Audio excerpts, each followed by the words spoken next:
আসসালামু আলাইকুম সবাইকে। তো এই যে এটা দেখে তো বুঝতেই পারতেছেন যে এটা কী রান্না। এটা হচ্ছে খিচুড়ি আর ইলিশ মাছ ভাজা। তো এই বৃষ্টির সময় এই ঠান্ডা ঠান্ডা ওয়েদারে তো এই খাবারই বেশি ভালো লাগে, তাই না? তো এই যে এখানে আমি গরম মশলা ধুয়ে নিয়ে নিলাম, তেজপাতা, দারচিনি, লবঙ্গ, এলাচ। তারপরে এখানে হচ্ছে মুগ ডাল, মসুর ডাল আর চাল। এখানে আমি 2 কাপ চাল নিয়েছি আর 2.5 কাপ চাল নিয়েছি আর হাফ কাপের মতো ডাল, দুটো মিলিয়ে কিছুক্ষণ ভিজিয়ে রাখছি। কারণ ডাল থেকে না ময়লা বের হয়, এর জন্য কিছুক্ষণ ভিজায় রাখছি। এতে করে চালটাও কিন্তু বেশ নরম হবে। তারপরে ঝাল আর পেঁয়াজ কুচি তো নিয়েছি। তো এই যে এখন আমি হচ্ছে প্রেশার কুকারে, আজকে আমি রান্নাটা প্রেশার কুকারেই করব। ম্যাক্সিমাম রান্নাই আমি কিন্তু প্রেশার কুকারেই করি। এতে কি হয়, সময়টা অনেক কমও লাগে, আবার গ্যাসও কিন্তু অনেকটা সেভ হয়। তো এই যে আমি প্রেশার কুকারে অল্প তেল দিয়ে দিলাম। এর মধ্যে আমি এই যে অল্প করে পেঁয়াজ দিচ্ছি। এই পেঁয়াজটা কিন্তু আমি বেরেস্তার জন্য, আমি খিচুড়িতে একটু বেরেস্তা ইউজ করি। এতে আমার কাছে আসলে ভালো লাগে খেতে। হালকা করে একটা ভাজা দিব, বেশি না। তো খিচুড়ি নিয়ে একটা ভালো অভিজ্ঞতা আছে আমার। বিয়ের আমি যখন প্রথম রান্না করি, তখন হচ্ছে আমি ফার্স্টে এই খিচুড়ি আর ইলিশ মাছ ভাজি রান্না করছিলাম। তো এই জন্য এটা রাঁধতে কিন্তু আমার খুব ভালো লাগে। তো তখন যেমন মন চাইছে, মন যেমন ইচ্ছা হয়েছিল তেমনই রান্না করছিলাম। তো খেতে কিন্তু ভালোই হয়েছিল। কোনো অভিজ্ঞতা ছাড়াই, কারো কাছ থেকে শোনা ছাড়াই আমি যে করতে পারছি, এটা যে খাওয়া গেছে। আমি আসলে ভাবছিলাম যে এটা খাওয়া যাবে না, কিন্তু কী বলবো, দুর্ভাগ্যবশত হয়তো ভালোই হয়েছিল। তো এই যে এখানে হচ্ছে আমি হচ্ছে বেরেস্তাটা তুলে নিছি। এরপর ওই তেলেই আমি হচ্ছে এই যে আপনার আদা আর রসুন কুচি দিয়ে দিলাম। অনেকে এখানে পেস্ট ইউজ করে। ওই যে বললাম না যে আমি যখন ফার্স্ট রান্না করছি তখন হচ্ছে খিচুড়ি রান্না করছি, তখন তো আমার ব্লেন্ডার এখনও কেনা হয়নি, এর জন্য বাটা মশলা তখন করা হয়েছিল না, একদম প্রথম দিনকার কথা বলতেছি। তো সেদিনকে আমি এরকম সব কুচি মশলা দিয়েই রান্না করছিলাম, কিন্তু খেতে কিন্তু আসলে অনেক মজা হয়েছিল। এই জন্য এরপর থেকে আমি এই টিপসটাই ফলো করি, আর এভাবেই আমি কুচি দিয়েই করি। একটু আদাটা একটু বেশি দিই। আদা মুখে আদা যদি মুখে যখন পড়ে, ওইটা বলে আমার হাজব্যান্ডের অনেক ভালো লাগে, এই আদার ফ্লেভারটা। তো রসুনের থেকে আদা একটু বেশি দিয়েছি, আর রসুনটাও এরকম একদম যতক্ষণ না গন্ধটা চলে যায় ততক্ষণ আমি কিন্তু ভেজে নিব। আর প্রেশার কুকারে তো সিদ্ধ হতে আর এমনিও তো এমনি সিদ্ধ হতে খুব একটা বেশি সময় লাগবেও না। তো এই যে এখন আমি গরম মশলাগুলো সব দিয়ে দিলাম, দিয়ে কিছুক্ষণ আমি নাড়বো, যাতে হচ্ছে রসুনের না একটা কাঁচা একটা গন্ধ থাকে, তো ওইটা যাতে চলে যায়। না হলে কিন্তু খিচুড়ি বা যে কোনো তরকারি খেতে একটু গন্ধ লাগে, আমার কাছে লাগে।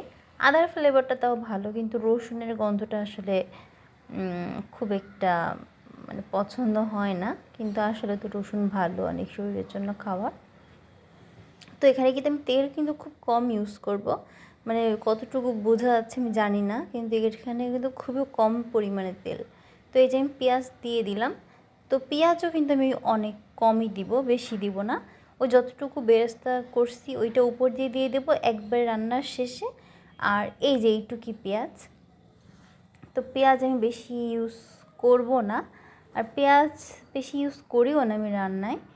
তো এই যে এখন এই পেঁয়াজটাকেও ভালোভাবে এগুলোর সাথে ভালো করে নেড়ে চেড়ে নিচ্ছি, যাতে এই গন্ধটা না থাকে। অনেক সময় হয় না যে মশলা থেকে একটা গন্ধ বেরো হয়, ওইটা কিন্তু আসলে ভালো লাগে না, আমার নিজেরও পছন্দ না, আর জানি না যে আর সবার কেমন কী লাগবে। তো এই যে এখন হচ্ছে আমি ধুয়ে রাখা সেই চাল আর ডালগুলা দিয়ে দিলাম। তো দিয়ে আমি সুন্দর করে আগে একটু নেড়ে নিব। আমি কিন্তু অনেকে এই ভাজতে ভাজতে ঘি ইউজ করে, কিন্তু আমি কিন্তু এখন ঘি দিব না। তো এই যে আমি এখানে লবণ দিয়ে দিচ্ছি, তারপরে হলুদ দিয়ে দিলাম, তারপর হচ্ছে ঝালের গুঁড়া দিব, তারপর জিরা, ধনে, এখানে আমি ধনেটা একটু বেশি ইউজ করছি, কারণ ধনে গুঁড়োটা না একটু বেশি দিলে কি হয় মানে খিচুড়ি থেকে একটা মাংসের মানে মাংস দিয়ে গোশ খিচুড়ি রান্না করলে যেমন একটা ফ্লেভার আসে না, ওই রকম ফ্লেভার আসে। কিন্তু গোশ খিচুড়ি আমি কখনো ওরকম রান্না করি না, কারণ গোশ খিচুড়িটা রান্না করলে কি হয় অনেক সময় কীরকম একটু বেশি অ্যাসিডিটির প্রবলেম হয়। আবার দেখা যাচ্ছে কী হয় মানে খিচুড়িটা বসে যায়, মানে একটা মানে একটা আঠালো মতন মানে চর্বি চর্বি ভাব হয়, সেটা আসলে আমার ভালো লাগে না।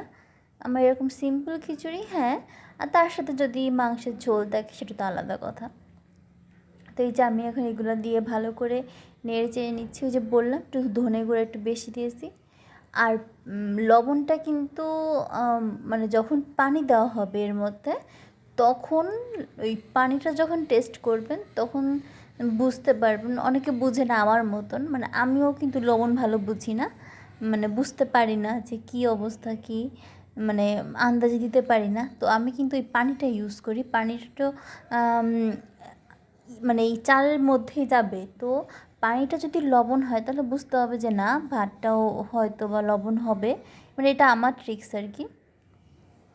তো আমি যেহেতু প্রেশার কুকারে রান্না করব, সেজন্য কিন্তু আমি এখানে 3 কাপের মতো চাল ডাল নিয়েছি, এর জন্য আমি এখানে 6 কাপ পানি দিব। আর যারা এমনি রান্না করবে সেক্ষেত্রে তো সিদ্ধ কতটুকু হলো কি না হলো তখন করতে হয়। তো এই যে এখানে আমি কিছু ঝাল দিয়ে দিলাম, কাঁচা ঝাল, আর হচ্ছে উপর দিয়ে গরম মশলা গুঁড়া দিয়ে দিলাম। দিয়ে কিছুক্ষণ একটু নাড়া চেড়ে একটু লবণ দেখলাম যে লবণটা ঠিকঠাক মতন হচ্ছে কি না,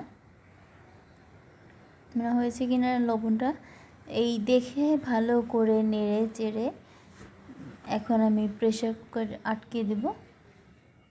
প্রেশার কুকারে কিন্তু আমি 4টা সিটি দিব, যেহেতু প্রেশার কুকার তো বেশি সিটি লাগবে না। এমনি ভাত হতে কিন্তু 3টা সিটি লাগে, কিন্তু যেহেতু এখানে ডাল আছে সেহেতু আমি এখানে 4টা সিটি দিব। মানে এটা কিন্তু এক একজনের এক এক রকম হয়। আমি আসলে তো বড় রাঁধুনি না, আমি যা করি আর কি তাই আর কি শেয়ার করতেছি। এটা কিন্তু আসলে কোনো রেসিপি বলা যায় না। তো এই যে এখানে আমি যে সেই ভেজে রাখা সেই পেঁয়াজটা দিয়ে দিলাম। মানে এতে কি হয় খুব সুন্দর একটা ঘ্রাণ, মানে এত সুন্দর ঘ্রাণ আসে, মানে আমার কাছে খুব ভালো লাগে কিন্তু। তো এই যে ওই যে বলছিলাম না যে ভাজার সময় আমি ঘি দিব না, কিন্তু এই যে এই লাস্টে কিন্তু আমি হালকা একটু ঘি দিয়ে দিব। দিয়ে এই যে আমি ভালো করে এখন মিক্সড করে দেবো এখানে। এটা ঘি হচ্ছে অপশনাল, ঘিটা দিলেও হয় ঘিটা না দিলেও হয়। তো আমি হালকা একটু ঘি ইউজ করলাম, যেহেতু তেলটা কম দিচ্ছি সেহেতু যদি ঘিটা হালকা একটু ইউজ করা যাইতেও পারে, খুব একটা সমস্যা হওয়ার কারণ নেই। আর হচ্ছে এই বেরেস্তাটা কিন্তু একদম ওই যে মানে এটা আছে না শক্ত যে বেরেস্তাটা করে, আমি কিন্তু সেরকম করব না, কারণ আমার ওই রকম বেরেস্তা ভালো লাগে না। আমার হচ্ছে একটু ব্রাউন মতন হবে, কিন্তু পেঁয়াজগুলো একটু নরম নরম হবে, মানে একটু সফট থাকবে, আর ওইটা আমার ভালো লাগে। ওই রকম মানে বেশি পোড়া পোড়া আমার ভালো পছন্দ না। তো এই যে আমি এখন এখানে ভালোভাবে প্রেশার কুকারে রান্না করলে কিন্তু অনেকটা সময় বাঁচে। তো এই যে এখানে আমি কড়াইতে সরিষার তেল দিয়ে দিলাম। সরিষার তেলটা ভালো করে গরম করে নিব যাতে ওই সরিষার তেলের গন্ধটা না থাকে। তো এই যে এখানে আমি ইলিশ মাছগুলো দিয়ে দিচ্ছি। ইলিশ মাছ আমি লবণ হলুদ আর ঝাল দিয়ে আগে একটু মেখে রাখছিলাম। আমি কিন্তু আজকে লেস নিয়েছি, কারণ লেস কিন্তু রান্না ভালো লাগে না, মানে খাওয়া যায় না অতিরিক্ত কাটার জন্য, কিন্তু ভাজলে কিন্তু এটা একটু ভালো লাগে। তো এই যে আমি এখানে ভালো করে ভেজে নিব। আমি সরিষার তেল দিয়েই ভাজবো, আমি কিন্তু রান্না সরিষার তেল দিয়েই করি। তো তারপরে হচ্ছে আমি ভাজার জন্য একটু ওয়েট করব, অল্প তেল দিয়েই ভাজবো একদম। তো এরপরে হচ্ছে আমি কাঁচা ঝাল আর হচ্ছে আপনার পেঁয়াজ নিব। পেঁয়াজের মানে পেঁয়াজ কেটে এটাকে ওগুলোকে ভাজবো। তো যেই তেলেই মাছ ভাজছিলাম সেই তেলেই কিন্তু আমি পেঁয়াজ আর ঝালগুলো ভেজে নিব। এর মধ্যে আমি একটু লবণ হলুদ আর হচ্ছে ঝালের গুঁড়া দিব, দিয়ে এটাকে ভালো করে ভেজে নিব। তো আজকে আমি যেই খাবারটা রানলাম এটা দিয়েই কিন্তু আমি আমার হাজব্যান্ডের জন্য কালকের জন্য অফিসের লাঞ্চের বক্সটা রেডি করে ফেলবো, কোনো ঝামেলা ছাড়াই।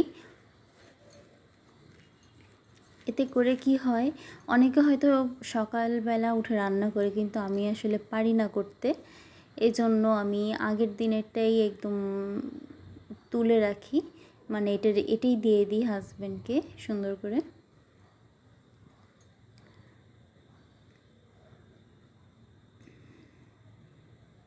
তো এই যে এখানে হচ্ছে আমি ভালো করে ভেজে নিচ্ছি পেঁয়াজ, ঝাল আর হচ্ছে ওগুলো। তো এই যে আমার লাস্ট, তো এই যে আমি আমার হাজব্যান্ডের জন্য এই লাঞ্চ বক্সটা নিয়ে রেডি করে ফেললাম। তো আজকে এই পর্যন্তই, সবাই ভালো থাকবেন, আল্লাহ হাফেজ।